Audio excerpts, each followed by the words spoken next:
Thank you. Good to be here. We are great to see you, Mitra. And we are part of TMI community. I am the founder of TMI community. I started this community in year 2016 when I was, getting a lot of good morning and good night messages and all, and a lot of fun messages were hitting me my WhatsApp, and that is where I thought that let me create a community wherein we don't exchange good morning, good evening messages. We avoid exchanging festival messages, and we only focus on the subject that is technology management and innovation. So that is how what I did was I just created a group and then added almost all of my friends into this community to start with. Couple of them got away, couple of them are still around, and that is where we are developing this community.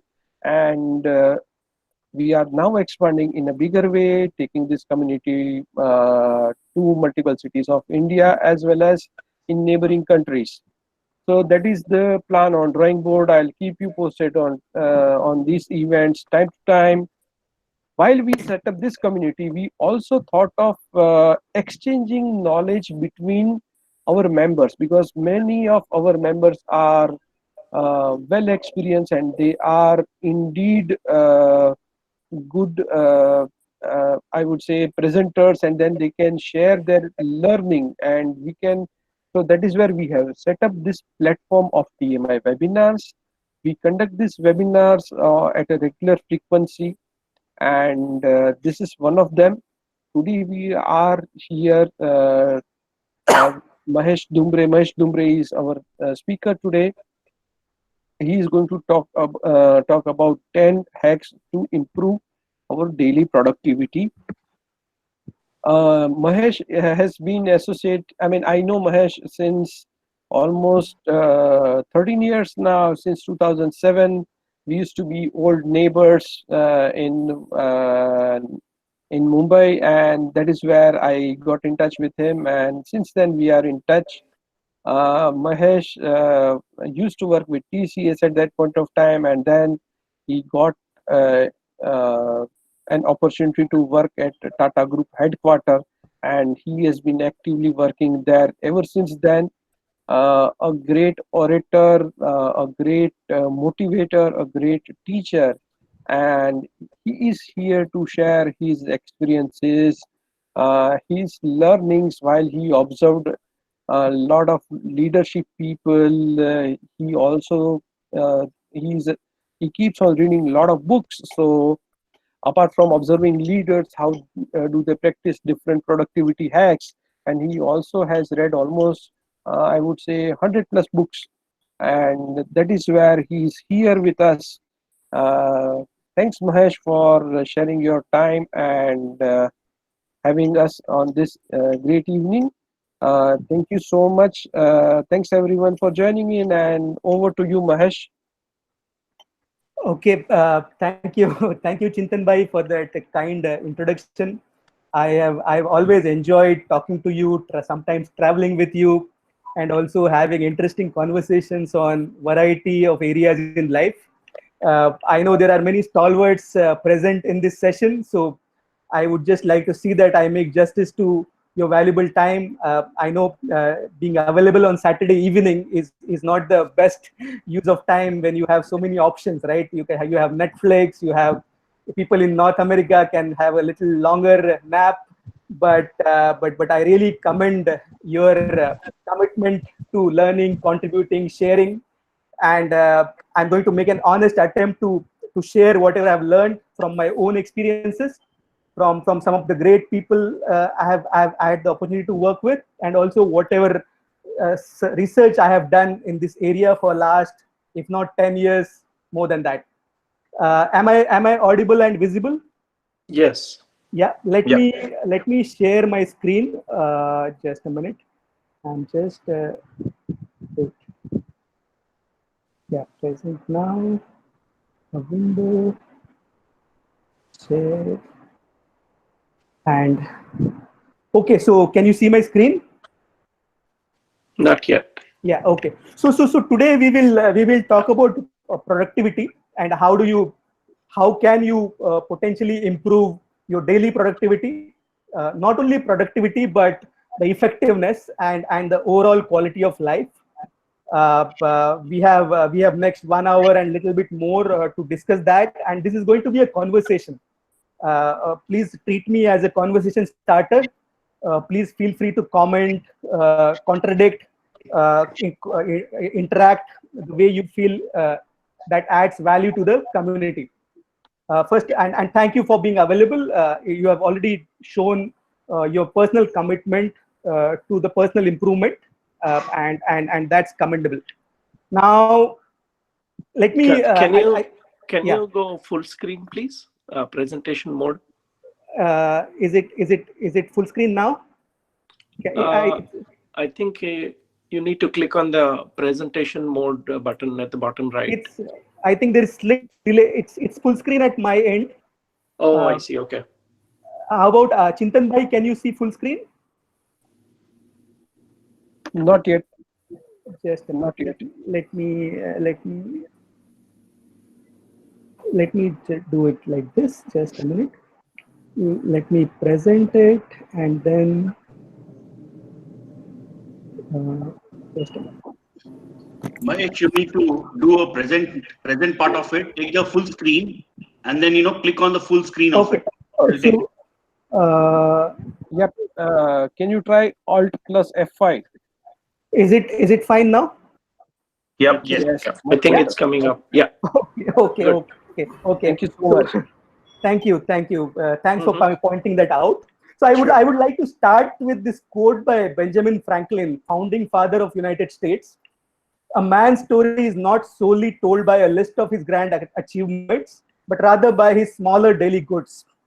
And his every day he used to ask himself a question at the start of the day: what good shall I do today? And at the end of the day, his question to himself would be, what good I have done today. Now, I'm sure most of you would know about Benjamin Franklin. This man has achieved so much in life. In 300 years back, he's the founding father of United States, leading writer, printer, philosopher, politician, Freemason, postmaster, scientist, innovator, activist, statesman, diplomat, and a lot more. Actually, he's the one who started University of Pennsylvania, that is also now hosts Wharton Business School. He was inventor of some amazing inventions we still use today, and he is one of the most influential personalities we have ever seen. And let me show you how his daily schedule used to look like. And this is a actual copy, very well documented. So you see, he would wake up at 5 o'clock, and 5 to 7 was the time for his deciding what is going to be day's business, take a resolution of the day, present, study, and do breakfast. That is 5 to 7. Then 8 to 11 was for focused work. 12 to 1 was for lunch. 2 to 5 was again for work. And then 6 to 9 was to put things in their places: supper, music or diversion, conversation, and examination of the day. And then 10 to 4:30 was again for sleep. And this is the schedule he followed throughout his life. He was around for, I believe, 75 years when he achieved so many great things in life. And this has been a kind of a benchmark for many like us who want to do better in life, who want to have a better quality of life, and who want to achieve daily productivity. So I found this something very interesting, and this has been quoted at many places. Of course, there are people who work 80 hours a week, 90 hours a week, 100 hours a week, and I have a huge respect for that.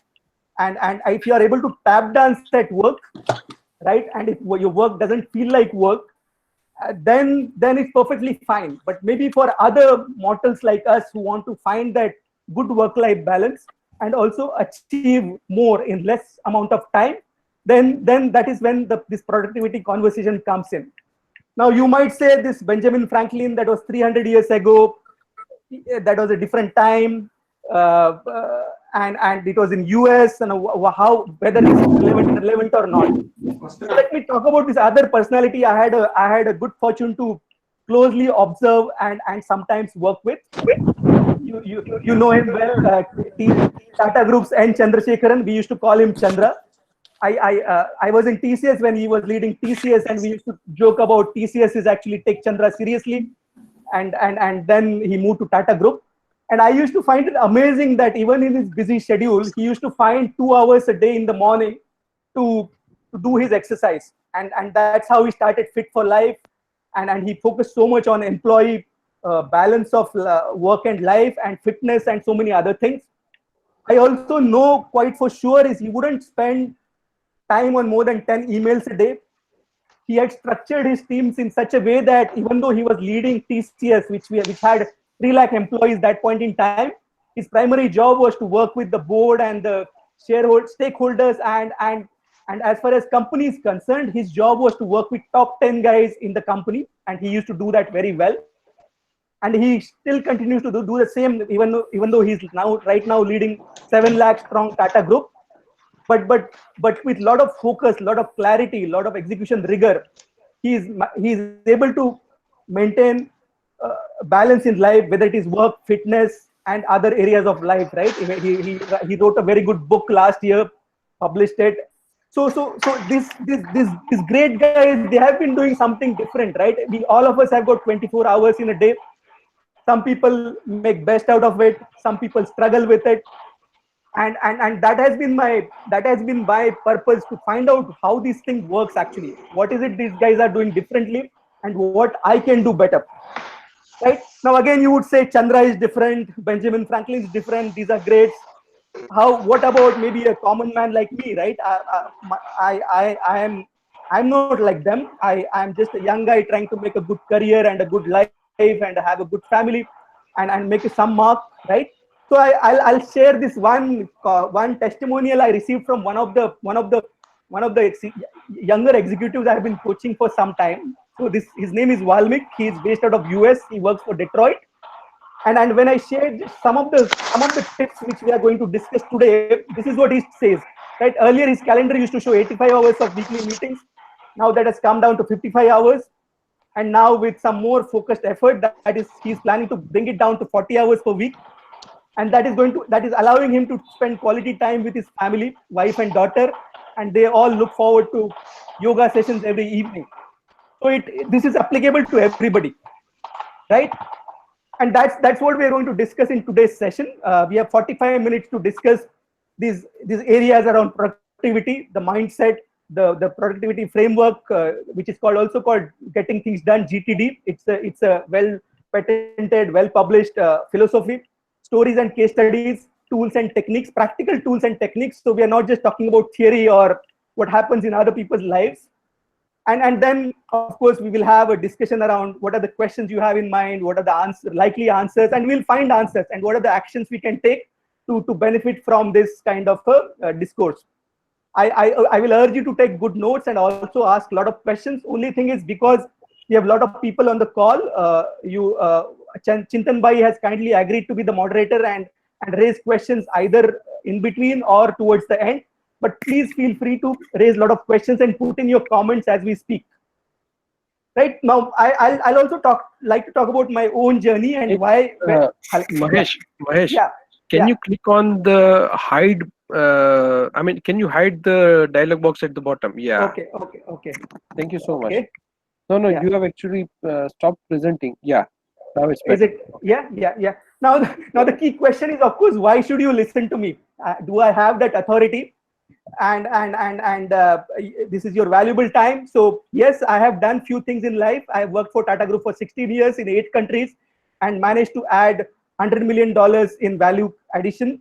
I have coached more than 2,000 people, executives, founders, startup entrepreneurs, senior executives, students, professionals.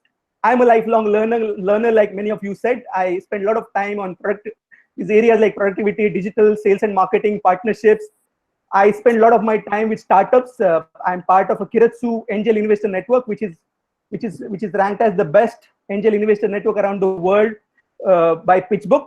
And I have done management education from University of Hong Kong and London Business School.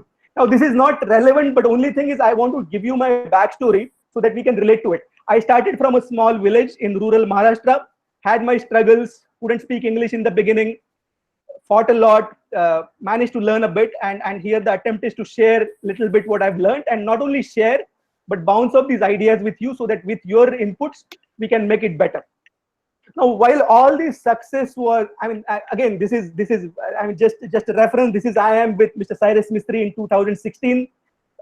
We were celebrating Christmas Santa quiz during 2016 Christmas, and he was giving me a gift as a part of, I think, that Secret Santa game, right? And actually, he was gifting me a Fitbit device, which was given to me by my ex-boss Harish Bhatt, who is now the Tata brand custodian. Chintan Bhai was telling me a lot that how much you are doing in the TMI forum, right, about fitness and all this walking and charity and contributions. Just a small linkage there, which I found out just today, and I felt really happy about it. Okay, so that is on the positive side, but on the negative side, or not so positive side, when I was working hard for so many years, like actually 22 years till the time I left my village, while I was focused on work, I was focused on doing, getting projects delivered. I was working with many companies, many geographies, nationalities. What also happened was somewhere I lost work-life balance. And that resulted in a lot of stress, a lot of frustration, a lot of exhaustion, breakdown. So many things actually. I mean, 2 years back, I was at the lowest of my, I was at the highest point in my career, but when it came to my health, my family, and my health of mind, I was at the lowest. And then I just started revisiting my life, and then also looked at solutions, talked to people, and that is how this whole productivity thing it has come together, which I'm trying to share with you today. And I find it surprising that when these 20-30-year-olds are getting heart attacks, some of them are getting paralysis attacks, and even some of them are doing suicide, I seriously feel that something is not right, right? And are we looking at life in a holistic way? Is there a way to deal with the stress? Is there a way to achieve more while doing what you have to do? And that's when my journey started, and I mean, I started getting deeper and finding out answers. In that process, I reached out to lots of experts. I read hundreds of books. I studied these things in details, how people do things amazingly well with less amount of time, or finding the right work-life balance. So this is David Allen is the creator of GTD technology, the GTD methodology we will talk about. Max Keller has written The One Thing, which I found amazingly interesting and very relevant. Tim Ferriss, Nishant Kapoor, Susie Herman, Paul Graham, Daniel Goleman, Swami Sarvapriyananda, Chris Weinfeld, Linda Gretton, my professor from London Business School, who has written a brilliant book on 100-year life and how you should live it. Mark Andreessen, the venture capitalist, and many more. And I have tried to kind of summarize it at one place. Of course, it's a very detailed topic, but in these few minutes, we will at least get a gist of what I have learned, and that's what we'll talk about. Now, I think one of the best ways to find answers to all your dilemmas and questions and challenges and opportunities to look at nature. And this is from Vedanta, right? Nature does not hurry, yet everything gets accomplished, right? I think there is a very nice doha by Kabir as well, that you may do whatever you have to do in your capacity, but the fruit will come only when there is a right season and there is a right kind of inputs you have given to the plants, right? So there is a lot we can learn from nature, and that has also been one of the quests I have. Now, when we talk about productivity, actually it is little functional. If you look deeply, it is a whole big structure. Productivity and profits is what you see, but below that, what is there is purpose, priority, and if you can get somehow these things aligned in your life, I think life becomes beautiful. Not only beautiful, productive, and you can get the results you want, and you can touch more lives in a meaningful way, and you can leave your mark. And this has been proven again and again, whether it is successful people, successful organizations, successful individuals. And when I say profit, it's not always about money, right? It is always also about building the relationships you have, ability to sleep well at night, feeling happy, positive, and things like that, right? So this discovery, this journey also started to find out more about this. starting with purpose, right? I think this is from Nietzsche, right? From Man's Search for Meaning, where Viktor Frankl highlights that he who has a why to live can bear almost anyhow, right? If you have a cause you believe in, if you have a work you enjoy, or even if you have a relationship you feel committed to, right? Whether it's a mother-child relationship or a man-woman relationship or just a larger cause, right? That gives you purpose, right? And I was very fortunate to find my purpose when I was struggling, and I did a lot of soul searching and things like that. And this session is also a part of that purpose, where I want to reach out to as many people and share and learn with them over the next few years.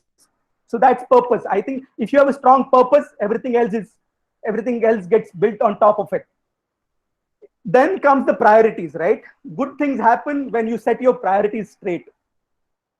And I think, I mean, I all these things might sound cliche, but I have found so much meaning and respite in these quotes, is that and that's why I'm taking this time to share this with you, right? See, I mean, if your priorities are not in place, nobody can save you. That's what we have seen with when many successful people who were at the top of their game, they have crashed like anything. At the same time, I mean, there's a very interesting way Chinese look at life, right?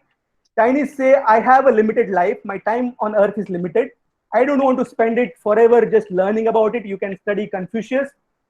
What best I can do out of the available time? What game I should play? Who are the people I should work with? What is the right time? What is the right opportunity? And this area itself requires a lot of reflection. Then comes the productivity, right? Getting things done. How do you do these things on a daily basis? The way Benjamin Franklin talked about, or what I learned from Chandra and from my own experiences.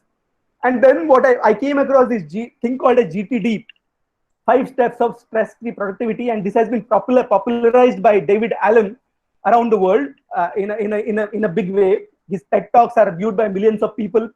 Now this is a framework, not only a framework, this is a way of living, and it takes time to implement, and we will explore that. It's a 5 simple step productivity methodology. Many of you doing it unknowingly, but at the same time, there's a benefit in getting conscious about it and looking at areas how you can do better. Are we doing good, Chintan Bhai? Shall we take a pause? Are there any comments I have missed? Yeah, let's have a check if anyone has got any queries until now. This is Darshana here. There are no questions. Actually, I recollected the Stephen Covey's Big Rocks when you talk about prioritization. It's the experiment which he demonstrated, a glass full of water. It's there, Darshana. It's there in the. We will talk about it. We'll talk about it. Yeah, sure. Yeah. So any other point? Hello. Okay, so let's move on. Let's go deep in the productivity space, right? Now, when and this is the simple methodology which if you implement it well, you can get much more out of your day and your month and a week and out of your life. It is a 5-step thing, but actually it takes weeks, months, and years to master this space, and this is what we are getting into. The first part is about capturing and collecting best information from your life, then applying your mind to clarify what it is, then getting yourself organized, then having the right set of reflections and reviews, and then engaging with life, or rather doing things. Now let's talk about capturing. Now David Allen has this famous quote that your mind is for having ideas, not for holding them. This is quite profound, actually, and I found this quite profound because see, mind has a limited processing power, and actually many times we waste a lot of this processing power in unnecessary things, holding information, having grudges, wasting it on things that don't matter, and things like that. But how do you deal with it, right? How do you deal with it? And there's a very simple way to do it. And that is the first part of this productivity methodology. Just capture collect whatever has your attention, write, record, gather anything and everything that has your attention into a collection tool, right? See, what is happening is we are living in this age of information overload, right? Emails, social media, interrupting boss, family, projects, deadlines, bills, career, finances, politics, border issues, whatnot. I think we are bombarding our brains with so much unnecessary information, and then brain also is I think people are still studying how the brain functions and what is the best way to get maximum out of it. But when I went deeper and when I talked to a lot of these experts and when I also studied in details, I came to a very small conclusion, and that is what also David Allen also says is there's a lot that goes in your life, right? Life is, even if you simplify it, you have a personal life, relationships, business, overall life, and there's so much that happens in life. And how do you get clarity? How do you decide your priorities? How do you find what is important? And the simple way, just write it down. If just spend some time and take some time and just write it down with a pen and a paper, if you prefer pen and a paper, or there are advanced tools like Evernote, especially for millennials, Gen X, Gen Y, Gen Z, those who want to work with the computers. Evernote is a beautiful tool to just to capture everything. And it gives such a big respite, and I can't tell you. I'll tell you what happened in my own life. So where I was working on this joint, I mean, I had a very hectic career for 16 years. I was working on this joint venture between, of course, the largest corporate in India and a big brand from US. It was busy. It was always 12/6, if not 7 week, right? But one fine day, there was a fight between the founders, and I found like 2 weeks in my life when I had to slow down and I had to spend some time on reflection and things like that. And I just took that opportunity to write down everything that goes in my life around all these pillars, whether what is happening in my personal life, what is happening with my relationships, what is happening with my business life, and what is overall thing. I wrote like 10 pages, and it was such a respite and such a relief. I mean, I just couldn't believe myself that all this is happening in my life. Just to give you an example, when I wrote down all about my finances, I saw, okay, I can build my own balance sheet. I can build my own profit and loss statement. Why do I have to do it only for the corporates, right? I can look at my network and I can find out what is the best way to work with my network. Who are the key people? Who are the people I want in my life? Who are the important people? How am I spending my time with my loved ones? What are the relationships I want to enjoy? How can I invest in that? What is the purpose of my life? How do I go about health? Just writing your food intake on a daily basis. Because when I was working hard, I mean, I had gained a lot of weight. So I had to reduce weight. So I had to write down my food intake. Just writing down these small things. You will say that, okay, I mean, Mahesh, on Saturday evening, are you telling us that just write down things? I mean, are you wasting our time? But this is so powerful, and I have experienced the benefits. I just want to share with you. So that's about writing. Now the other thing is this inbox and WhatsApp thing, or the social media thing, right? See, inbox is a to-do list created for you by others. It is not your own to-do list. You have to be respectful of your own life, and you have to see, are you going to live as per other people's agenda, or you are going to live by your own purpose, priorities, and your own way of living. And inbox zero is definitely worth aiming for. I mean, people are having 10,000 emails in their mailbox, right? I told you Chandra doesn't deal with more than 10 emails a day, right? And you can put up systems in place to get rid of all these clutter, right? Ideal way to do it, check your emails and social media is just once or twice a day, as per your plan, not as per anybody else's plan. Unsubscribe from everything that is not necessary, because you want space in life which is meant for important things, which are important for you, which give meaning to your life. Just few tips here. And I've used some of these applications like Unroll Me, where you can organize your mailbox in such a way that you can reduce your 100 emails to like one good long digest. You can get rid of, you can filter all other emails. You can use SaneBox, which has got beautiful AI tools for your mailbox, where the Sanebox can automatically sort out your emails into 3 categories, right? Only 3 things are important. Things that need action, things that need to wait, and things that need to be filed. And Sanebox will do it for you. I mean, I know some of the best and most successful people in the world who don't spend more than an hour in a week on email. Because people wrongly think that doing emails and doing WhatsApp and doing meetings and doing calls is work. It is not work. It is just a thing you have to deal with, because that is not deep work. We will talk about it. So that is about capture. And I don't know if we have time, but I would urge you to do this exercise for yourself. Spend 10 minutes, spend an hour, spend few hours to write down whatever is in your mind, and it will give you tremendous clarity. Typically it takes 1 to 6 hours to write down everything you have in your mind and whatever is going on in your life, so that you can deal with it. So that's the first bit. The second bit is, once you have captured all of that, goes in your head, goes in your mind, then the next step is to clarify. You have to really clarify whatever is there. Is it actionable? If it is actionable, what is the next action? Can it translate into a project? If it is not a simple task or an errand or simple to-do thing. If it is not, decide whether you want to trash it, reference it, or put it on hold. The second most important step, clarify. And there are certain rules around it. Actually, if whatever comes to your mind, just apply these 4D rules, right? See, whatever gets thrown at you, all the people, all the social media, all the emails, that lot of things will get thrown at you. I think the first response should be, is it really important? Is it really worth doing? Is it aligned to my long-term priorities? Is it aligned to my long-term vision? If the answer is no, just drop it. Just trash it.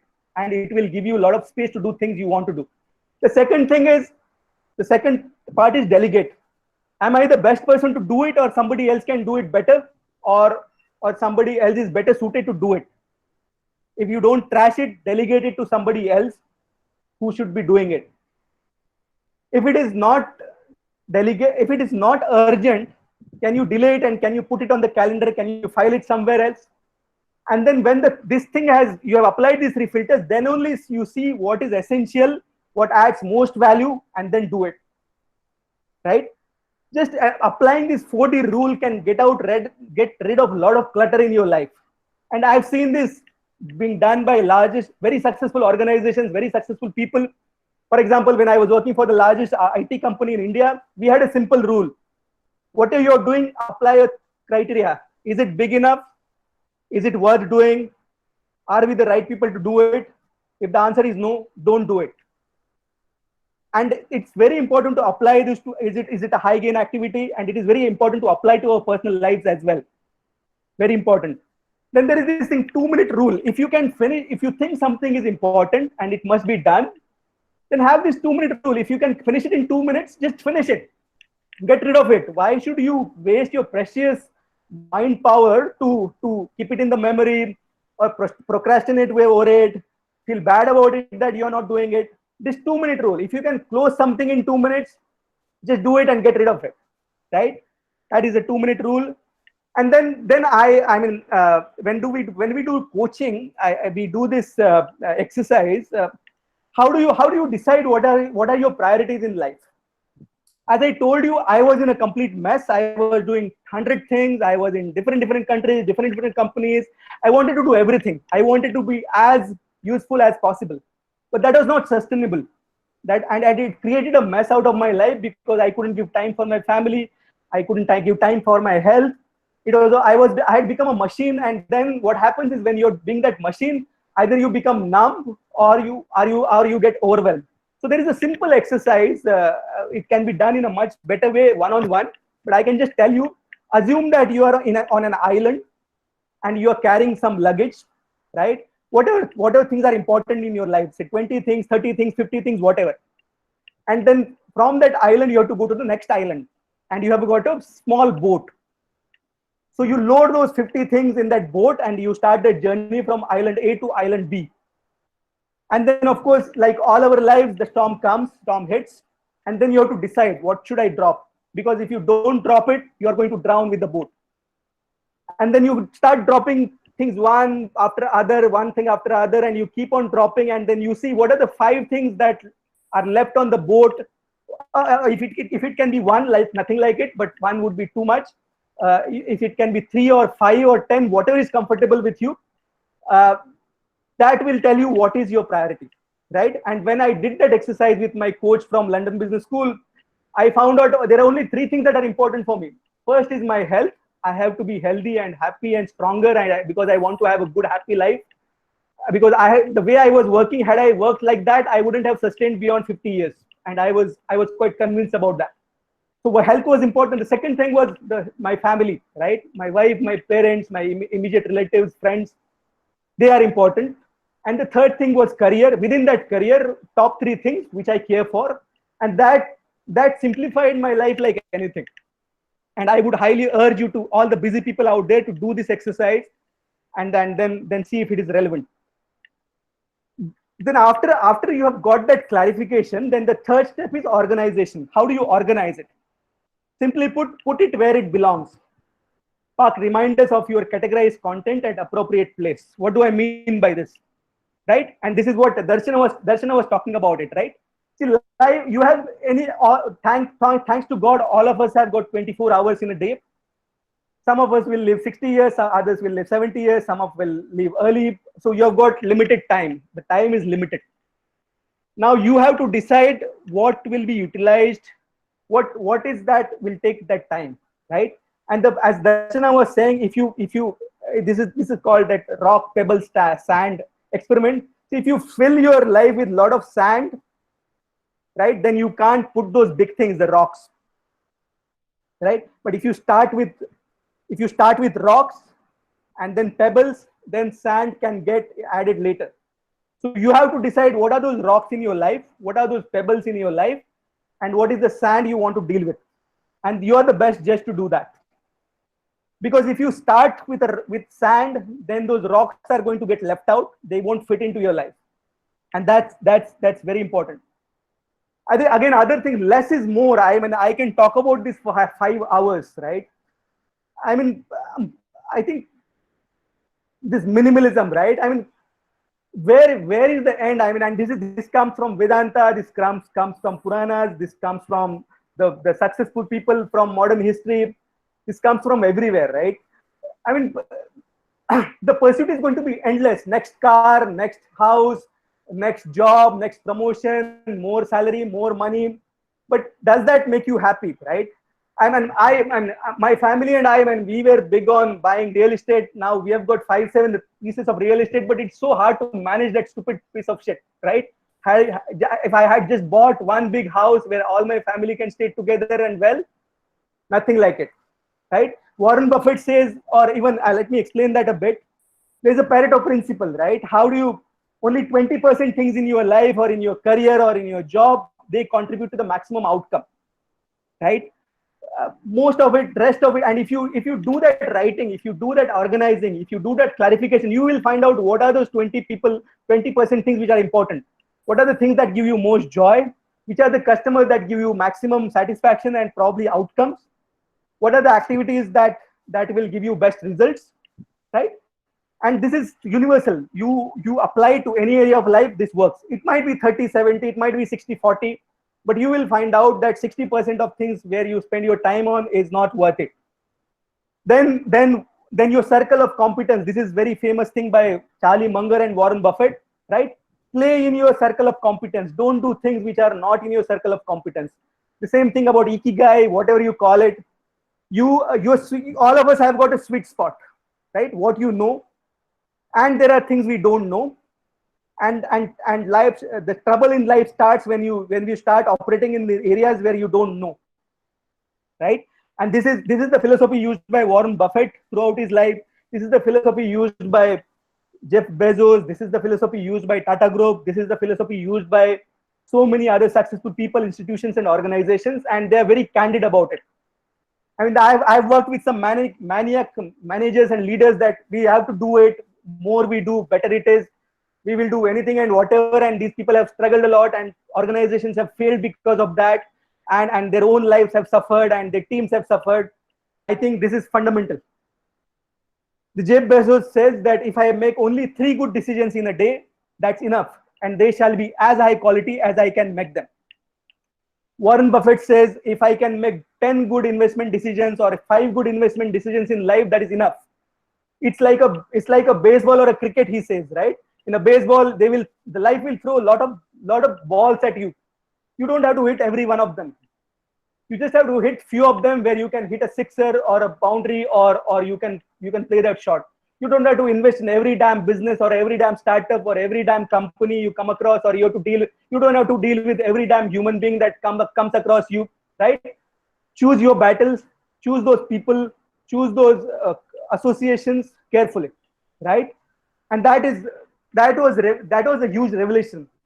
Then I'm not saying don't do more. I'm saying just whatever you do it with a thought, with clarity, because your time is limited.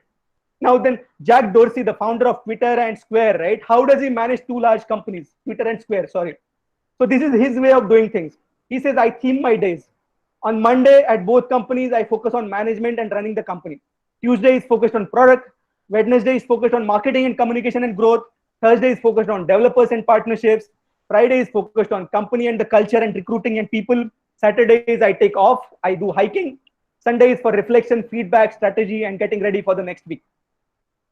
Now you can say, you're a guy with 15 years of experience and you haven't seen enough live, but these guys have done things, right? You might not listen to me, but these guys have done things. I think with combined market cap of Twitter plus Square would be more than $50 billion, $100 billion. I haven't checked it recently. And this is how these guys manage their lives and manage their careers and manage their businesses, right? This is again from DHS, the founder of Basecamp, right? Plan for 4 to 5 hours of focused deep work every day, and that's enough. But when he says that calls, meetings, errands, emails, WhatsApp, social media, it is not work. It is just one more thing. I'm not generalizing anything, okay? I know we have to live with constraints. Some of us are into sales, so we have to do meetings. Some of us are into social media marketing and all of that, so we have to spend time on social media. Some of us are dealing with people or organizations or culture where it is hard to change because they will count you from your presence in office from 7 to 7. And I have worked with those people in China and in US and even in India. But what I'm saying is whatever is applicable to you, can you try it, right? Your work will be out of say 200 hours in a week, 175 hours in a week, 60, 70 hours is for work. You still have 120 hours. Can you apply some of these principles to simplify your life, to organize your life, to get better outcomes and results? It's as simple as that. Not everything is possible for everyone, but what is it that you can do, right?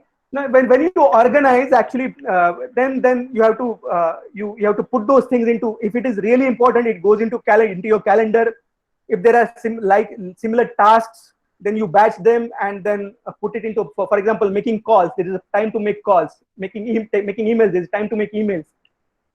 Trash it if it is not important. Errands, if you go out in a one outing, you do as much as you can. If you think there are bigger projects you have to deal with, and I had the fortune to learn project management from one of the best person in the world, Burt D. Reck. This is the guy who helped rebuild New York Underground Metro after 9/11. He helped build $1 billion. He helped contributed as a consultant and expert while for $1 billion projects by likes of Boeing, Johnson & Johnson, Glaxo, and all of that. So probably I know what I'm talking about. Even your to-do list, right? Your to-do list cannot be your to-do. You can have only 3 lists again. And they have to be specific, actionable, and we'll talk about it. You can have only 3 lists. One is what is important is what is your to-do list for the day, what is your not to-do list for the day, and what is your list for the later. And they should be as minimal as possible, because we all have used lists and we know how it is complicated to get those lists delivered, because those lists are not minimal, they are not well documented. We don't focus on what is not to be done, we procrastinate. Those are all realities of life, but there are ways to fix it. Okay, if it is not in the calendar, it is not likely to happen, right? If something is important, you have identified something is necessary to be done, put it in the Google Calendar, whatever calendar you use, and do it accordingly. But your calendar should not be used as a dump junkyard, right? Everything goes into the calendar and then you even don't do it, right? Calendar is one of the most powerful tools I have experienced in last 2 years. Calendly you can use to avoid back and forth between you and your clients or people you work with. If people see your calendar and if they find a space and then it goes there. Actually, one of these guys, one of the most successful venture capitalists, right? Mark Andreessen, and he has built many billion-dollar businesses. He says, if I'm focused and dedicated for something, I don't accept any invitations.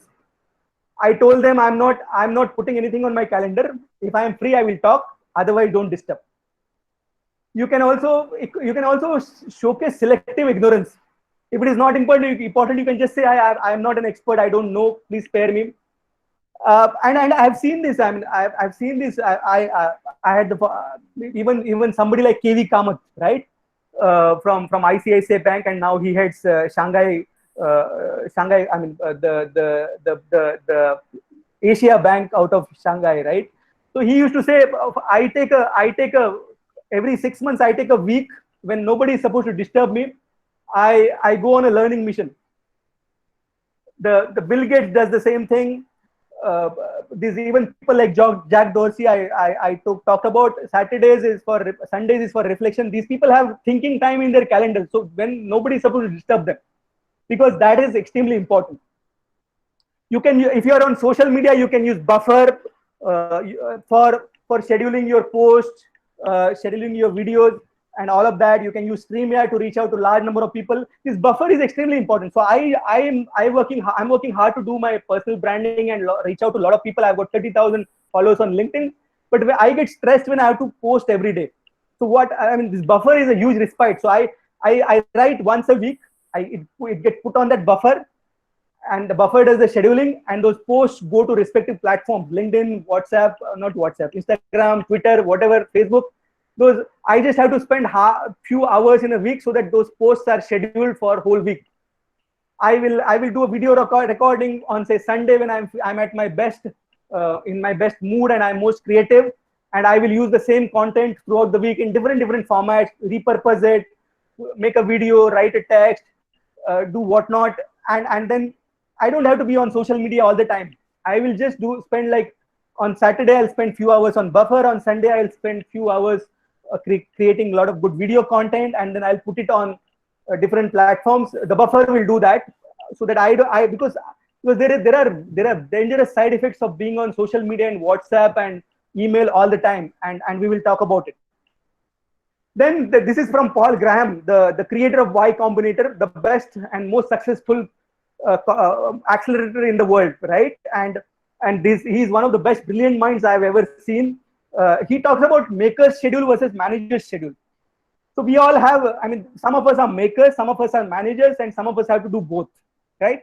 If you are a maker, you need your creative space. You need your time to write code, write a book, create an app, write whatever, build a product, right? You need your space, and it should be uninterrupted, and you should have the flexibility to work as per your schedule.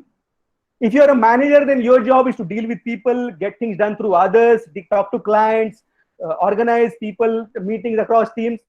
So you have to figure out whether you're a maker or a manager or a both, because makers work at a very different timeline and schedule. Managers work at a very different timeline and schedule, and both are adding value, no doubt about it. So when Paul Graham was struggling with this schedule of whether he should be a maker or a manager, he made a simple rule. Throughout the day, I am a maker, so nobody disturbs me, and I am a manager in the evening.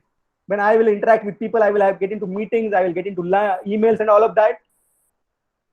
Not everything will go as per the plan, but that awareness, whether you are a maker or a manager, and do you need your allocated time, undisturbed time, or you are a manager, you are going to pursue people and tasks and projects and all of that. And if you could plan accordingly, nothing like it. There will be schedule, there will be slippages, no doubt about it, but at least have that awareness that what schedule you are working on. Again, I know some of you will say this is theory, this works in America, this works with people who are in control of their life. I have a boss who will call me for a meeting tomorrow at 8 o'clock.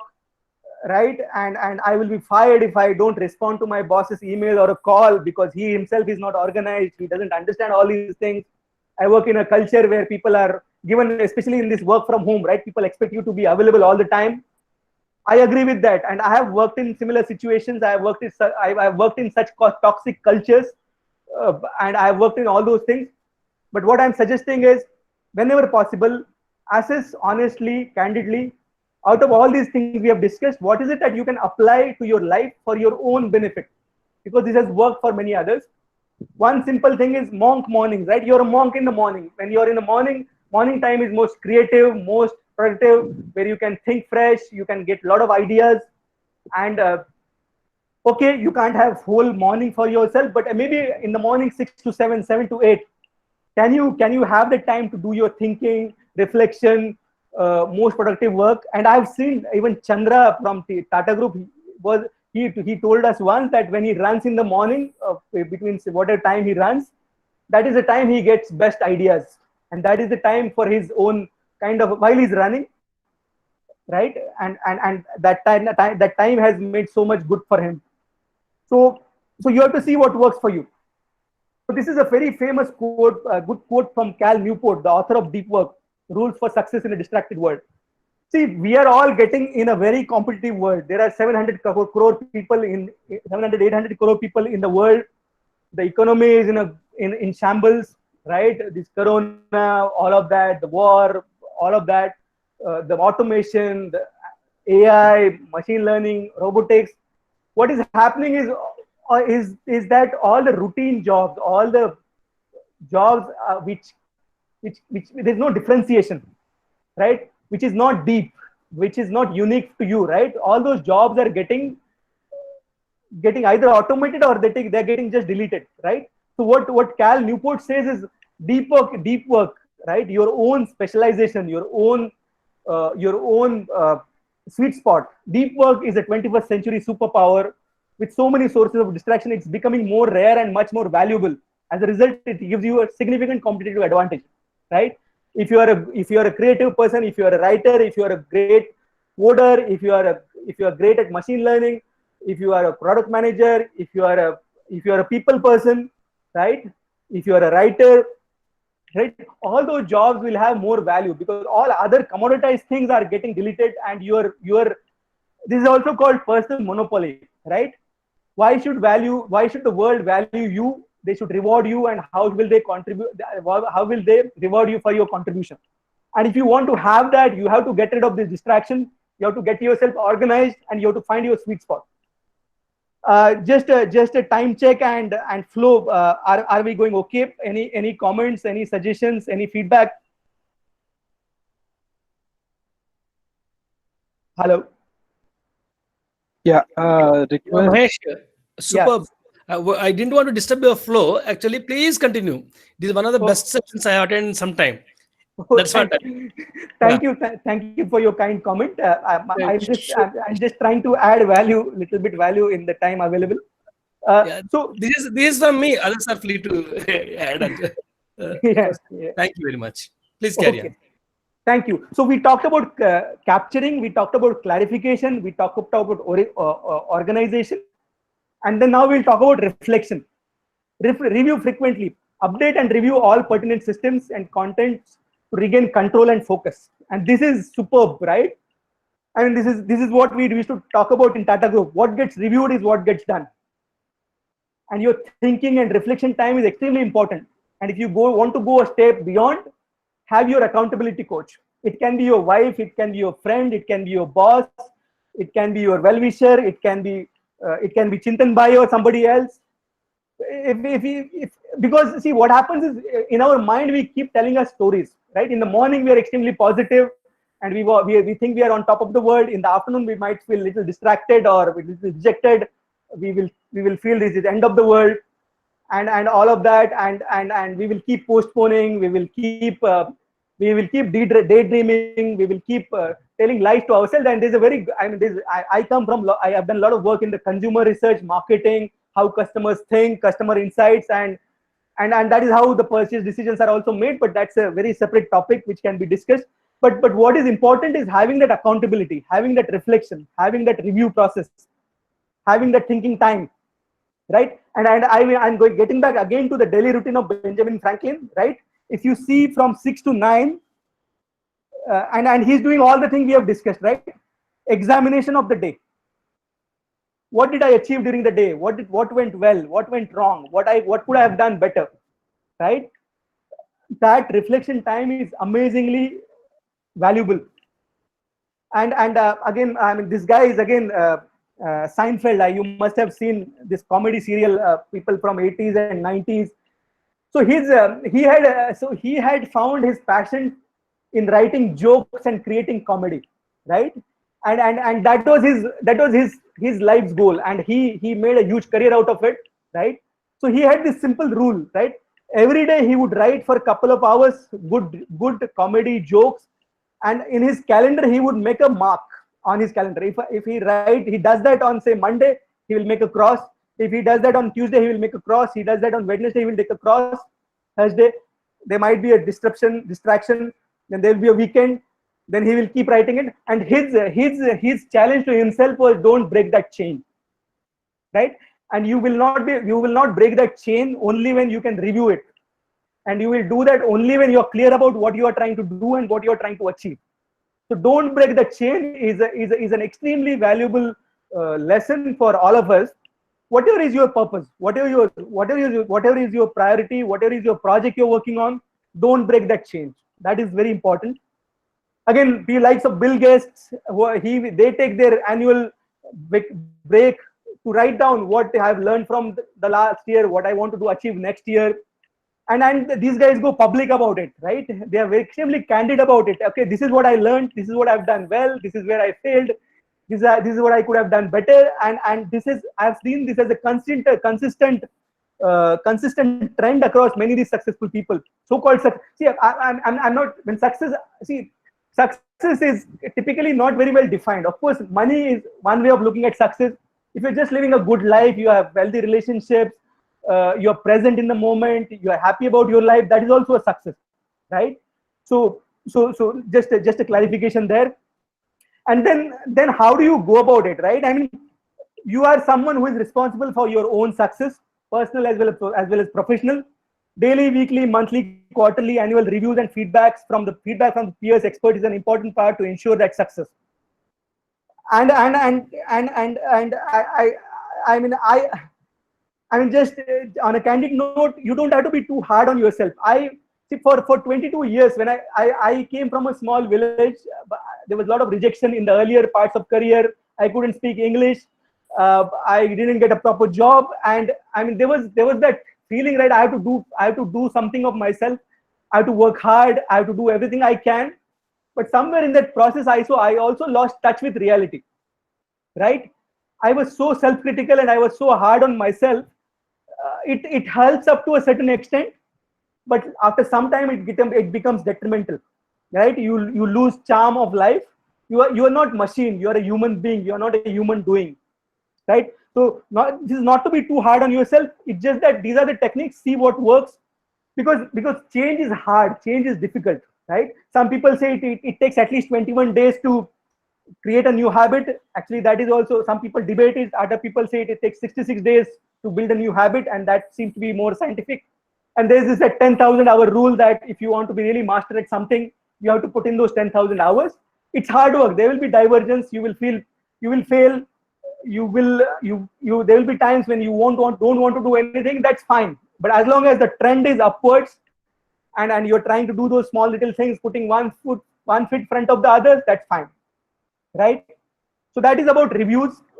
And again, you can use all those things like pen and paper, accountability coaches. So you can use Evernote, you can use project management tools. There's so many tools out there you can use. But see, the tools and systems is, you shouldn't be slave to tools or systems. Just find out what works for you. Get help wherever you can, and do it honestly and genuinely. Account for failure, but success will happen anyway. So the last and most important step is engage. Just simply do whatever you have decided, right? Use your trusted system to make those action decisions with focus and clarity, right? And again, what we do is we create overwhelm. See, being busy is actually a form of being lazy, right? When you say I will do 100 things, most likely you are not going to do even one thing, right? But when you say I will only accomplish, say, one big thing in a day, 3 medium things in a day, and 5 little things in a day, there's a good chance that you will, at least, if not out of these 9 things, you will achieve those 3-4 things. There's a good chance getting rid of that clutter and that prioritization. And this has been done by, again, likes of Mark Andreessen, likes of David Allen, all of that. And I have tried it myself for many years, and it works. It works. Then you can do task batching, right? Just batch the similar tasks. Block a time for your errands, block your time for home cleaning, home activities, block your time for posts, weekly time, block a time for administrative tasks, graphics, photography, creative writing. So do similar tasks so that you can get more done in a little time, right? I mean, I see people doing mail in the morning, mail in the afternoon, mail in the evening, mail in the night, starting day in the morning. Is that the right way to spend your time? You have to question. Again, if you are in an environment where that is the way of work, I know there's not much you can do during office hours, but non-office hours, you can certainly apply some of these techniques, right? Again, Pomodoro technique, it is extremely wonderful and powerful. I mean, somebody like Chris Weinfeld, he was building companies and he was having 80-hour weeks. That was not sustainable. He crashed just like I did. And then he did investigation and he found out this Pomodoro technique, where what you do is basically you have dedicated 30 minutes of time slots where you just get rid of, you forget about the world. You have your task and you have your 25 to 30 minutes. And then you do that, then you take a break, and then you do that again and again and again. Germans are very good at doing this. They don't work as per time. They work for tasks, right? You should actually, there are 2 ways of looking at work. One way of looking at work is, okay, I will work for 20 hours a day, whatever, 15 hours a day, 10 hours a day. That is time-based management. Other way to do is, okay, I don't care about how much time it takes. I will work on accomplishing these 3 things in a day. And if I plan well, I can accomplish them in 3 to 5 hours, as DHS highlighted. And this Pomodoro, again, it takes some time to get adjusted to it. But if you can do just 25 good Pomodoros in a week, you will achieve tons of stuff, which otherwise you would have taken, say, 100 hours, and you would have lots of heartburn and all of that. It's possible. Again, it's not easy. You will have distractions. You will again, getting this habit will take some time. As I said, 20 days to 66 days and even more, but it's worth trying gradually. The myth of multitasking. I mean, those who tell you multitasking is great, they are lying or they are ignorant. Every time you multitask, you are losing amazing brain power and focus. And it is scientifically proven that whenever you multitask, there is up to 500% more time will be required to achieve the same thing. And I will highly suggest you listen to Swami Sarvapriyananda around what he talks about focus. You can listen to Daniel Goleman, how you should go about around focus. Mihai Csikszentmihalyi. I mean, people have done amazing work, and this is backed by data, facts, research, and whole body of work, which is truly amazing. And then I'm not saying there won't be distractions. I think, again, we have to go back to nature and learn from water, right? I mean, see, water takes shape of whatever you put it into, right? You put it into glass, it will take shape of glass. You put it into river, it will flow in the river. If you put it in the pond, it will take that shape. Even if you throw a stone at that water, there will be temporary the stillness will get distracted, but it will again come to that steady state. And when you have that steady state, you will get best possible ideas. The more opportunities will come to you. You will know what is important. You will know what is your purpose. You will know what people you should care for, and all of that. I had a German professor, highly accomplished German professor, who used to teach us at University of Hong Kong, and he used to tell us, you don't have to have hundreds and thousands of people in your life. If you just have 5 deep, meaningful, beautiful relationships with people you care about, that's enough, probably. Of course, I mean, he was German, so I won't go by what he said. But you really have to think what is really important, right? Again, this is from Tim Ferriss. Write down 3 to 5 things and ask yourself these questions. If this is the only one thing I accomplished today, would I be satisfied about my day? Right? This is a fundamental question. If this is and I'm not saying one thing, I'm saying it can be 3, 5, 10, whatever. Just decide this. If these 3 things you do in a day, will that day look like a success? Instead of running around like a headless chicken. And I've seen highly, very, very senior people in their 50s, 60s, 70s, 80s doing that. And I felt pity for them. I'm sorry if I'm using strong words. Then again, there's this very beautiful book, The One Big Thing written by Max Keller. He talks about Michael Phelps, right? This guy won 29 Olympic medals, out of which 23 were gold medals. I don't think whole of India's medal tally is more than that over the years, and I mean it in a good way. I'm a proud Indian. I want all of us to do very well, right? I want India to be we all want India to be a superpower. But when I use these foreigner examples, I spend a lot of time on Vedanta, I spend a lot of time on Gita and all of that, and mythology, history, all of that. So please don't get me wrong that this guy is convert and just giving us foreigner examples. That is not the case. But this guy, I mean, see, his life was simple. His only thing he had to do in life was to do swimming, right? Everything else was not important.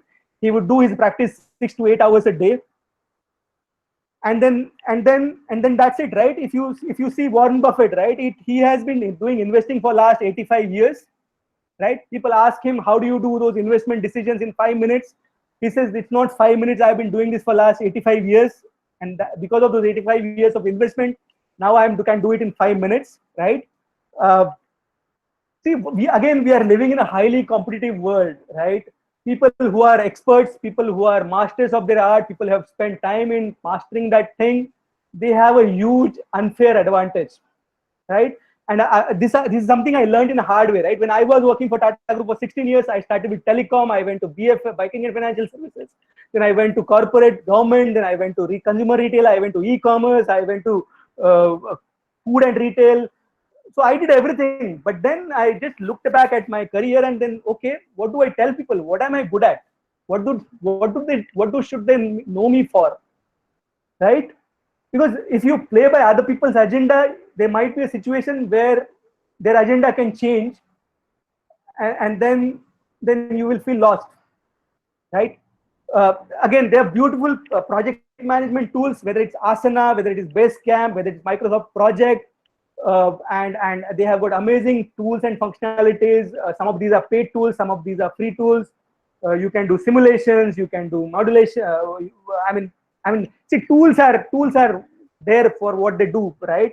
You have to see what you can do. The same thing on simple pen and paper, your calendar, whatever. And actually, this whole area of project management, personal finance, career planning, finding your purpose, meaning, priorities. It takes time. You can take help from experts. That's a different thing. But find out what works for you, right? And help is available. You can use Loom and videos powerfully, right? The Loom is something you can just capture if you are working in an official environment, you can just capture those beautiful videos with problems and solutions, and you can share with your colleagues. You don't have to call people all the time. You don't have to call for meetings all the time. A lot of things can get done offline. All these startups, they are kind of questioning the status quo, right? They're saying we don't want to get into lengthy meetings. We don't want to get into lengthy conversations. We want to do things in a way we find most efficient and productive. There are hundreds of tools. We can talk about it for ages, but in a summary and in a nutshell, right? It's a simple 5-point technique. Capture what is important, whatever is there. Clarify what is important. Organize it as per your priorities. Reflect and review it. Engage and do properly. And let me take one more pause here. I've lost track of time, and I just want to make sure that whatever I've spoken about is reasonable. Does it make sense? Please feel free to critique question, and then we can go to the next part. Yeah, Mahesh, sure. This is something interesting. Everyone is glued And let's take a pause over here. I would wish if you can have some water in between while we get Manish, questions. Yeah, yeah, Mahesh, yeah. I'm sorry, just that for Tim Ferriss books are just kindly if you show me the slide, just previous slide. I just missed noting it down. Oh, okay. It's a loom. I mean, see, there are hundreds of tools, and I've tried many of them. Not tools. Books. Tim Ferriss. Tim Which Ferriss. one? Tim Oh, Ferriss. okay. Oh, okay, okay, okay. Previous So, slide. Previous slide. this one. This one, Yeah. Other Yeah. of 4 hours work week and tools and the Titan. Oh, great. Tools of the Titan. So this is an amazing book. So what Tim Ferriss has done is he has interviewed the most successful people in the area of health, wealth, and wisdom in variety of areas, and he has tried to decode their lives, how they become what they are. I will highly this Tim Ferriss is that is why I wanted immediately to take it. Thank you very much, Mahesh. It is music actually. Please continue. No, but his books are very heavy. Typically, these are hundreds of pages, and you need a lot of time to read them. But anyway, these are worth reading. Yeah. Thank you very much. Mahesh, can you hear me? I have a question. This is Arpan. Yeah, sure. Arpan, yes. Put on your video, please. Can I go ahead? Yeah, Arpan bhai, please put on your video. Okay. Yeah. Okay. Sorry, I will put up the video. I don't know, something wrong here. Mahesh, so the one question which was coming in my mind, while you were talking about things, how do we plan, how do we focus, how do we, drop, delegate, delays, the 4Ds, what you talk about it. One thing, and I don't know whether that's the right thing to ask in this forum is right or wrong. But no, while we do all this, we plan something. At times, it so happens that if something comes up in, something happens during your work life, which keeps bothering you, which keeps you distracting you. How do you, break this distraction and come back to your original plan thing? Any thoughts on that? That's what even Mahesh, Hemang, my question is related to that only. See, every night we plan that we'll do this, that, tomorrow morning I'll be organized and I'll go via this flow. And all of a sudden we get so much of distraction from your subordinates, your management, whosoever basically. And your priorities, your plan gets haywire. So how do you, what is your take on it? I completely agree with you, and I have experienced this all the time, and I still continue to experience it. See, shit happens in life. Okay, shit happens, and you have to find ways to deal with it. Distraction happens, right? See, and nobody has sorted it all, right? If people are saying that we have figured it all out, I'm sure they are lying, and you should also don't believe any. I mean, a lot of these so-called experts and gurus and babas, and I mean, we have to be honest, right? It's life. It's life. It's not a machine, right? You can give instruction to machine, and that machine will behave in a certain way. You can build an algorithm. You can write a software, but even that software gets outdated. That machine fails. We are talking about human life, and I think. So it's first thing is acceptance, right? The acceptance that things will go wrong, things will go not as per the plan, and that's fine. That's fine because that's what I'm saying. What I said, right? You see, this perfection is a myth, right? Perfection sometimes does more damage than what you could have achieved otherwise. I'm not saying you can be mastered of this GTD, the getting things done with philosophy in a month or in a week or a year. People typically take years to reach that stage, right? So it's a journey. Not to kind of downplay your question. Yes, distractions will come. Yes, shit will happen in life. Yes, things will not go as per the plan. But what I'm saying is there are tools available at your disposal, right? There are methodologies available at disposal. There are things that have worked for other people. You have to find out what works for you, right? So today after discussing this, if tomorrow, if you just maybe think once that, okay, can I do something differently, right? And can I as I said, right? So Valmiki is a good friend of mine, right? He was spending 85 hours in office and he was miserable, right? And I just told him, okay, these are some of the things, you try it out. I am not saying it will work, but try it out. And he saw the results. Has he cracked it all? No. Have I cracked it all? No. But at least I see the possibility. I see that some of the benefits I've received. I've seen that a lot of clutter has gone out of my life. I've seen that now I'm happy with my life because I'm no longer just running around like a headless chicken, right? The things go wrong all the time. The things go wrong all the time. I feel dejected, distracted many times, but at least I know what is the right thing to do. If I, so I think what happens is the problem we think is we think life is as a straight line, right? Life is, and it has to go up, right? But that is not how life works, right? Life is a oscillation. It's up and down. So we are fortunate and privileged that we have got access to such tools and technologies and methodologies and things like that, and we can create that awareness and try them out, right? I mean, there are so many other people who are not. I always think about those people from Syria and Iraq and Afghanistan, right? Or people in India who are below poverty line, right? People are struggling to have 2 ends meet, right? It was not their fault, right? And their struggles are probably 10 times what our struggles are, right? But still, I will be amazed to see that some of these people are the most happiest people in life, right? So I'm not saying this answers all your questions and problems and challenges and dilemmas in life, but there's a way to approach it. And personally, what has helped me is I spend 45 minutes to 1 hour in the morning to do yoga and meditation to take out a lot of clutter, right? I have chosen my battles. I have to make compromises, right? So when you take a stand, right? If you take a stand like what I have taken, you might not be able to sustain in a high power corporate world. Then you have to decide, are you willing to make those choices? Are you willing to make those sacrifices because you want to be happy and satisfied today rather than happy and satisfied when you are retired in your 70s, which may not even happen in your life if you don't do it right, right? Does that answer your question? Yes, Mahesh, in a way, yes. But I was thinking about it. If you have some suggestions that how do you something which is bothering you, how do you distract yourself, from that? Happy to have a one-on-one conversation later. I've been there.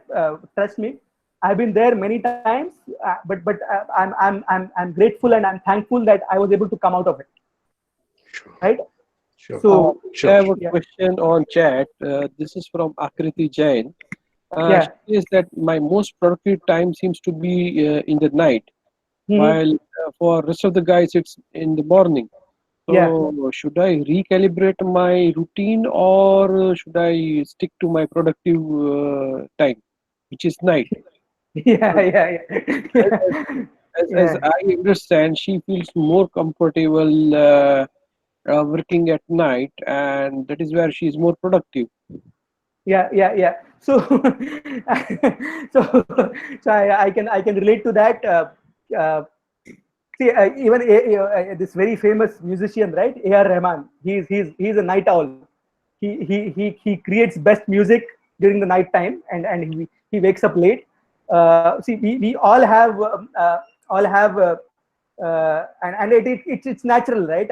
It's not that somebody is doing it intentionally or somebody is just like that, right?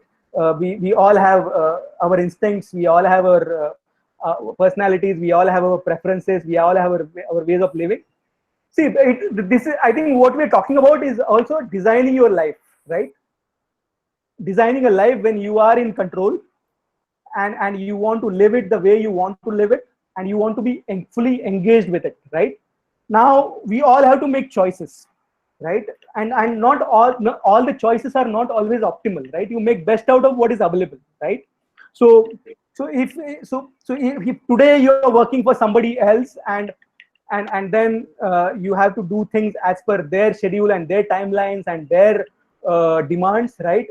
You have to accommodate that, right? You have to adjust accordingly. And I would be the last person to tell you that no, you do as per your wish and whims, right? That is not the time. That is not the case. But over the long term, can you design your life in a way so that you can live the way you want it, right? In the long term, is that a possibility? And to achieve that objective, achieve that goal, what all things you will have to do, right? Maybe you have to change. You have to change it if you are working with people in the east, but if you want to work in the night, maybe you will have to work with people in the west, right? Instead of working with Japanese and Koreans and Hong Kongese or Australians, you work with Americans, right? or you have found your passion, pursued purpose, which is not time bound, right? You can do that as per your schedule, right? That is little long term, right? Got it. So Akriti, if you have any other questions, I'm sorry, I'm interrupting. Mahesh, I liked your answer. Just one, the same question, the subsequent question I want to ask you. You mentioned we should have not more than 10 emails a week. 10 emails a week. So if he or me or anyone like this who is working for someone else, is it a possibility? No, right? So how do you see, suggest us to be, navigating out of such situation? Okay, so please let me allow me to clarify this 10 with 10. Let me see, as far as whatever I've said as far as Tata Group is concerned. See, I was privileged to work with the best of the best there, and I have a huge gratitude and sense of belonging to the group. Even though I no more work with Tata Group. I think I was giving you examples. See, this 10 emails a day. Of course, I mean. I didn't say 10 emails a week. I said 10 emails a day. Even though this is not this is something. I have a subsequent person actually. I thought we were discussing the same thing. Sorry. Yeah. See what I'm saying is actually Mark Twain has said, okay, and this is a very fundamental thought, that generalizations are seldom true. Okay. What we're talking about, some guiding principles and few techniques and few things that have worked for others, right? But is it true? Is it false? You can't say that. What I'm saying is, given the situation you are in, given the way your life is, given the people you work with, given the business you are in, you have to find out what is optimal. Yes. Right. See what happens. What happens if we go to extremes? And many times what happens is we give it to fate, right? It is no, you see, I will say, 10 emails what I'm fundamentally saying is, get rid of all the distractions. Get rid of all the unnecessary stuff. Focus on what is truly important. It might be one email a day, it might be 10 emails a day, it might be 25 emails a day. Right? You have to decide what is important for you. Right? You can do 25 emails in 3 times a day. You can do twice a day. Don't take my question too seriously. Just ask the auxiliary question, Mahesh. Please continue with. I know the excellent answer. I'm liking the way you're answering also. Yeah. So no, I'm nothing serious. We are having a dialogue. I think the best things come out when there's a difference of opinions and there's a different perspective. So I encourage that. I'm just mindful of time. I am not checking my clock. I would request just Chintan Bhai to do a time check and suggest. There is few more slides, but I would request Chintan Bhai to do a time check and suggest on way forward, because I wouldn't want to. Mahesh, please go ahead. Let us quickly, cover those remaining slides maybe in next 10-15 minutes. Because we would definitely be interested in learning more, and then wouldn't like to skip your slides. That's thank you for that. So fundamentally we are human beings and not human doings. See, again, I am not saying people to work less, right? See, a huge respect for people like, say, Tesla founder or Mr. Azim Premji from Wipro.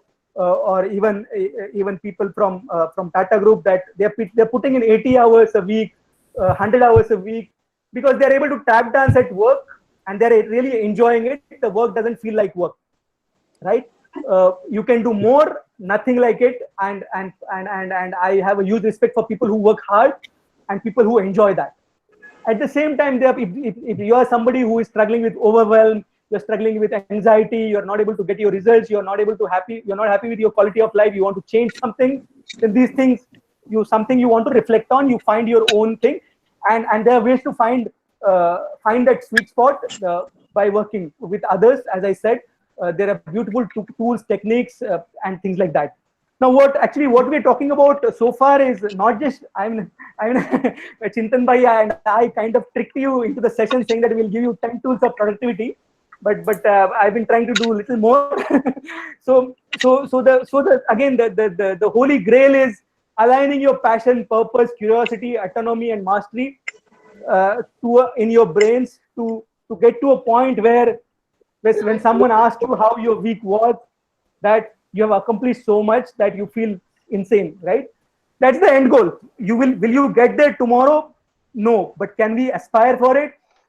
Hell yes, right? Yeah. Mahesh, are you presenting something? I'm not able to see that. No, you're seeing it. Okay. Okay, my bad then. Yeah, please continue. Yeah. Figure out. Yeah. Are others able to see? Yes, I can see. Yeah, I can see. Yeah. Okay. Thank you. yes. Please continue. Sorry about that. And just one more last point, actually, that this gentleman is Chamath Palihapitiya. He was the early executive of Facebook. He played a huge role in creating billion users for Facebook, and then he left Facebook to run his own venture capital firm. I think it's Social Capital something, and he manages money worth billions. And now he's taking a stand that you don't realize it, but you're being programmed. When all of, I won't generalize again, but many of us, when we are hooked to our devices, right?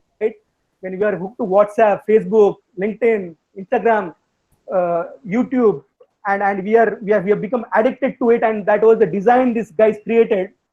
We are losing something far more important in life: the human touch, your purpose, your clarity, your productivity, your priorities. And we have to be mindful about it. And this is being these people who are investing billions of dollars, and scientists who mess up your brains and minds. Even the corporates, I would think, to a certain extent, to achieve their end objectives, they are many times giving you wrong inputs. They are using you many times, so you have to be mindful of that, because you are responsible for your life. And just a quick trivia: which is the best function on your mobile phone? If you could take a guess.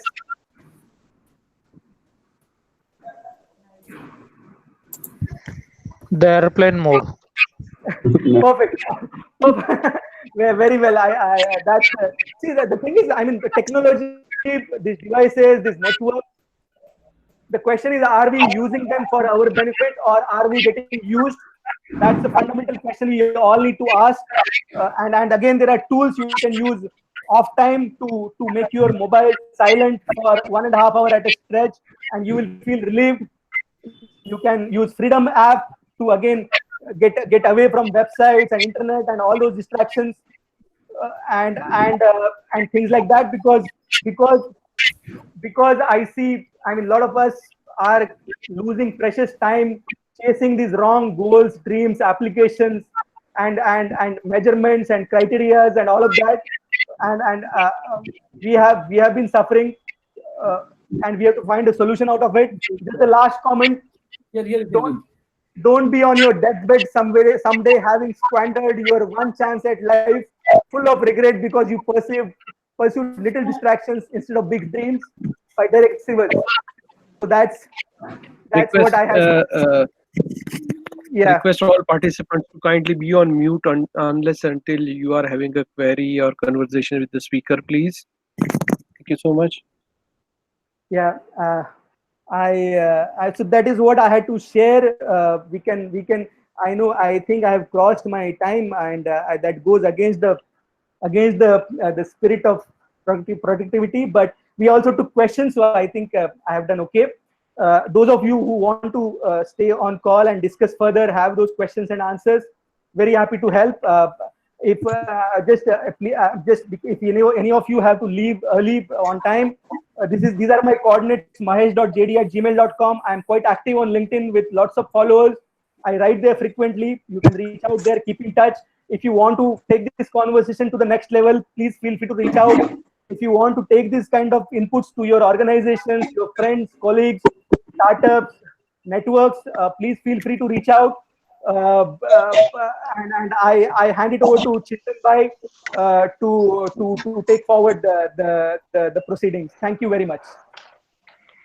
Thanks, Mahesh. Indeed, this was a great presentation, and we open the floor for questions. While asking the questions, kindly put on your video so that at least Mahesh would be able to see you. And who goes first? Mahesh, just one. Would you mind sharing your mobile number for a quick reach? I mean, in case on WhatsApp or any other thing. Yeah, I happy. Yeah, that's why I think. Rajendra, I would share it. It's not good to share it in public forum. Great. Thank you very much. Thank you very much. I'm the common connect, and then please reach out to me. I'd be happy to share his coordinates. Sure, Chintan Bhai. Thank you very much. Yeah. Great. Who goes next? I have a question. Can I ask? Arpan here. Yes, please go ahead, sir. Yeah. Mahesh, sorry, I got disconnected in between. Can you take us to the slide where you talk about the personal life, relationship, business, and overall? That chart which you were showing, can you just give a little more info on that slide, please? I got disconnected. I'm sorry for that. I am not sure which slide you're talking about. Now I got it. Just one small announcement for those who are leaving. Both Chintan Bhai and I will highly appreciate your feedback, comments in terms of how this session went and what we could have done better, what you found useful, and that is also one way for us to keep in touch with you. We will highly appreciate if you could drop in a note or email. I mean that would be highly appreciated. I think if I got you right, I think let me see. Is this the slide you're talking about? Is this the slide?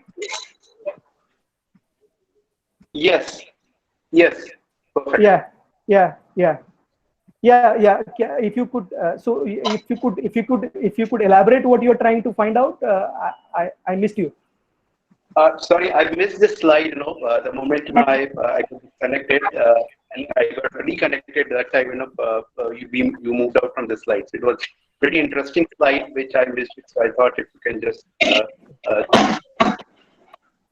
So actually, to give due credit, this is called Live Book. I think there is one very good gentleman. He has done a lot of work in this space. What are the 12 areas in your life that are extremely important?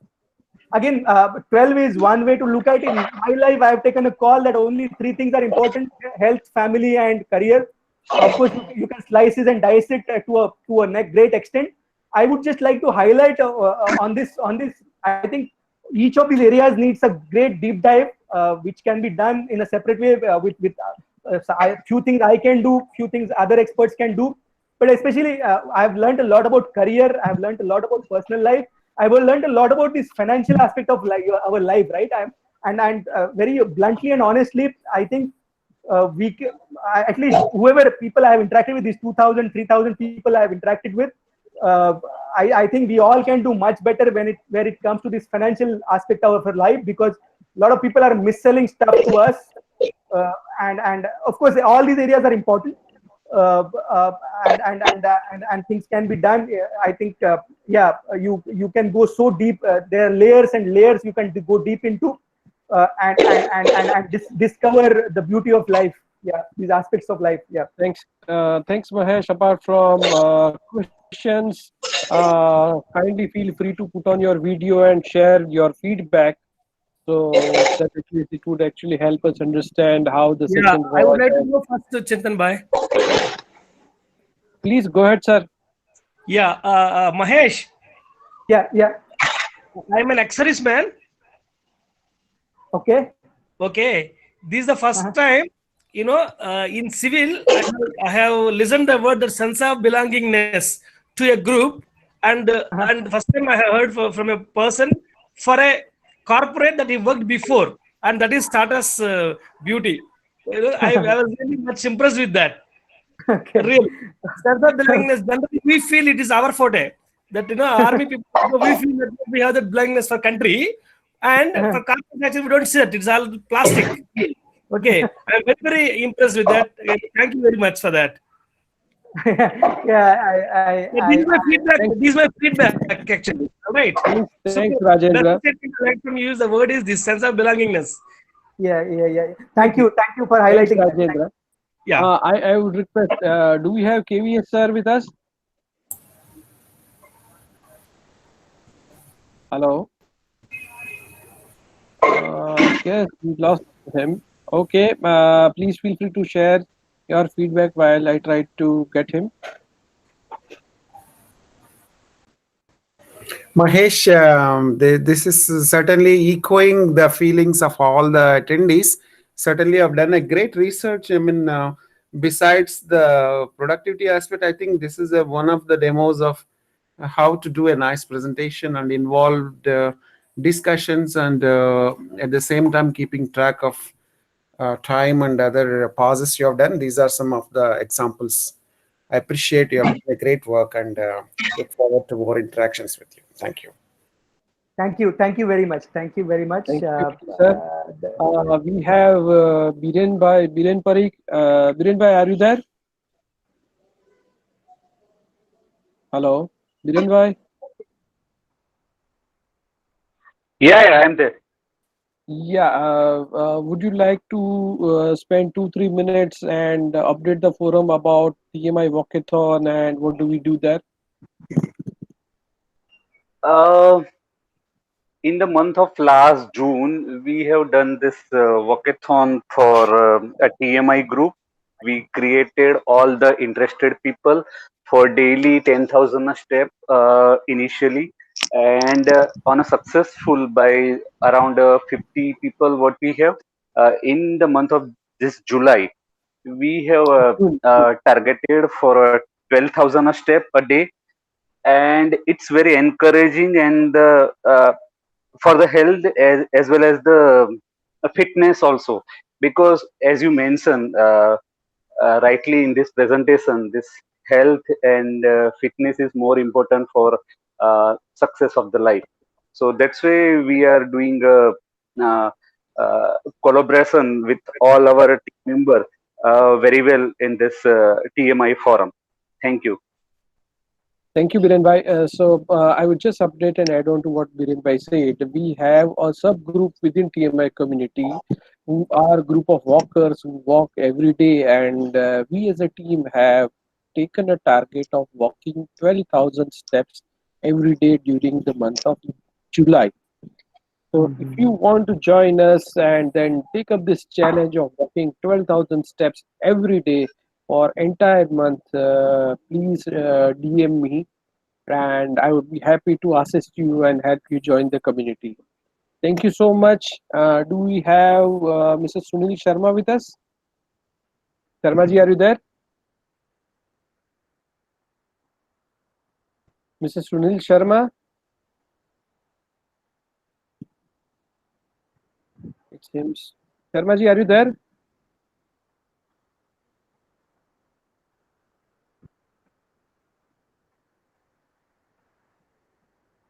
Okay, fine.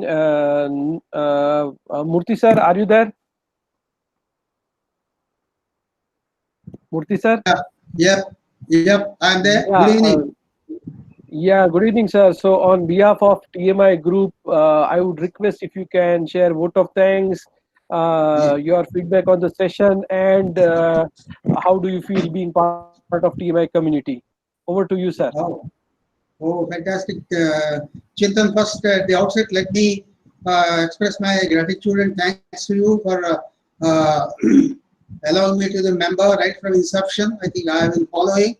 And just a few words about TMI. I think it is a very diverse and group with people with varied experience and knowledge.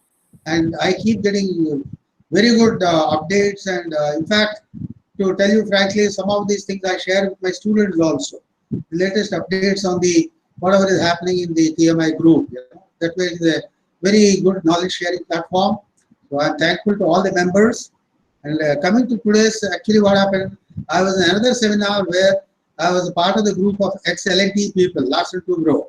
So I just 15 minutes back, I came out of the seminar and then I joined this. So I don't have the full update of the proceedings, what has been discussed. So limited to say that I have been listening a lot of seminars on personal productivity, but I think this is a unique presentation in the sense that basically the speaker tried to give us the steps, basically how do we monitor, measure and control, and day-to-day activities and both professional, social and other activities. And I think that's about it, what I can share. I'm thankful to the speaker. Thank you, and the whole community. Thank you, sir. Any concluding remarks from Upadhyay, sir? Would you like to share your feedback? Yeah, Chintan, it was very good. And that reminded me one thing from the Chanakya. What he has written long back is the Sukhasya Moolam Dharmam. The Sukhasya means here the happiness is not talking about the pleasure. Dharmam is the virtuous life. And Dharmasya Moolam Artham means the earning, the resource what the honorable speaker was mentioning. Arthasya Moolam Rajyam. Rajyam doesn't mean exactly the Rajyam means the whatever the business or the activities or the commercial activities, whatever you are involved. Then Rajyasya Moolam Indriya Vijayam means whatever you do, you have to have the control over your greed. And then Indriyasya Moolam Vinayam, the self-control and the discipline. So very good, Mahesh, and it was really very good, and we are happy that those things just. Muthu sir, can you please repeat the last sentence? Indriyasya Vijayam Vinayam. Vinayam here means the self-control, because nobody else can control. It is you. Humility, yeah. Humility, yeah. So I could correlate it, and very well done. I mean, Mahesh, you have done justice with the so many people and enlighten us. Thank you so much. And Chintan, carry on with your good work. I am a huge fan of you. Lot of work, lot of enthusiasm. So thank you so much. Thank you, sir. We have Ayappan with us. Ayappan Pillai, would you like to share a feedback?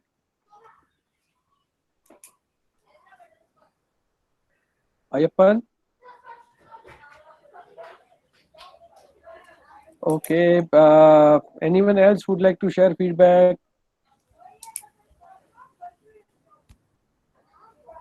Thanks, Mahesh. We formally conclude today's session. Thank you so much. Thanks for your time and guidance. We look forward for many more such sessions. Last but not the least, yes. Yeah, Hemang this side. Yes, Hemang, please go ahead. Definitely, priority and reorganizing. I've written in the chat window as well. That is wonderful insight. But I like the social detoxification. That's what the word I use it. We all are so used to the social media and engage ourselves in unnecessary and non-important things and drag our attention, and then we feel loaded with lot many stuff. That it was really nice to hear from Mahesh, and we definitely need to focus and reprioritize what is important for us. Unnecessarily, we are thinking that we are heavily loaded. Whatever 10 meals a day or whatever he clearly said. In fact, we just tweaked the policy, organization's farm policy, and I could reduce my 100 mails now going into clutter. So I'm saved by those 100, 200 mails a day. That's you Great. you have experienced that benefit, right? So that's great. Yeah. Thank you. Thank you, Chintan Bhai, and everybody else for your precious time. I hope we were able to add some value on this Saturday evening, and we look forward to your continued support and collaboration to make good things happen. Yeah. Yes, Mahesh. Thanks. Sure. And Thank last but not the least from my side, next Saturday we are going to have another interesting speaker who is going to teach finance for non-finance managers.